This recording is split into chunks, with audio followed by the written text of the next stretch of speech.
What's going on, guys? It's Mattoon from America's Got Balls, and today I wanted to talk again about Cavs point guard Kyrie Irving. So we just heard yesterday that sometime last week Kyrie Irving requested a trade from the Cavs, and the internet blew up with speculation about where he might go.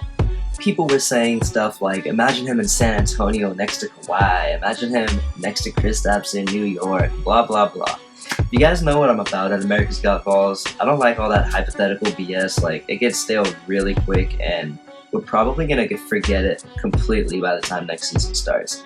So instead of talking about where he might go and speculating on that, I'm gonna tell you why I think he's gonna stay in Cleveland. So going back to 2014 when Irving signed his max contract in Cleveland, Irving was persuaded by former GM David Griffin that he would be the centerpiece of the organization and the team would be built around just him. This was literally days before Cleveland knew LeBron would be coming back home, leading to a clear conflict in Irving's head that's been there for the last few years. But at that point, only 22 years of age, he knew how fortunate he was to have an opportunity to play with the best player in the world, and he couldn't pass that up. Fast forward to today, and he's 25 and in the middle of his prime. In the previous two finals, Kyrie really showed the league he is near his potential peak. And one thing I want to set straight, Kyrie has been extremely clear about who his biggest NBA role model is, and shockingly, it's not LeBron. I'm going to let Kyrie tell you that himself. So much going on in my mind that when I started out the game, I actually communicated with my teammates that, all right, I got to really just settle in to this moment. And I think it came going into almost ending the second quarter.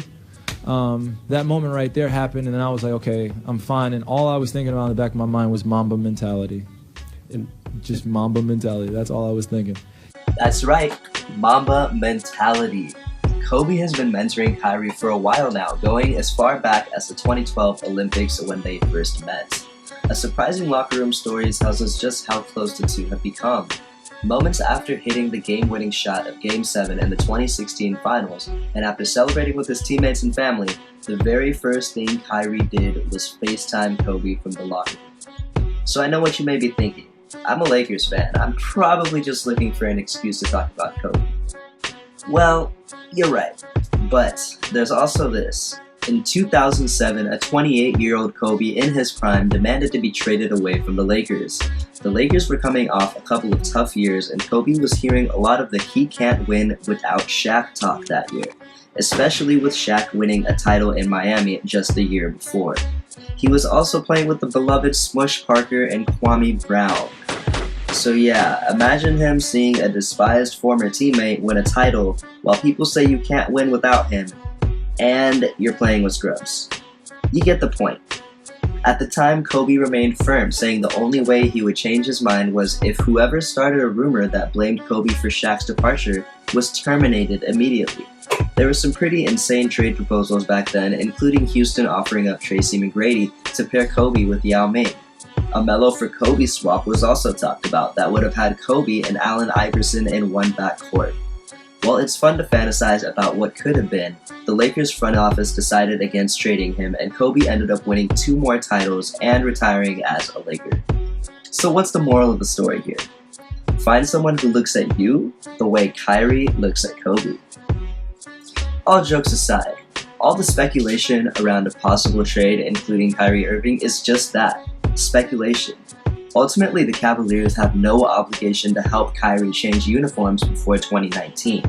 The reason I bring Kobe into this discussion is because Kyrie sees a lot of Kobe in himself, and there's no way Kobe didn't influence this decision. He wants to be the man. He wants to do it on his own. He wants to push his limits to see how great he could be. People seem to forget there's something more important than what Kyrie wants though, and that's his contractual obligation. He wants to make a selfish decision to the detriment of the Cavaliers, and the probable damage to the team is exactly why I don't see the front office going through with the deal of trading him. As always guys, thank you so much for watching, hope you enjoyed, and until next time, this is Mattoon from America's Got Balls, signing out.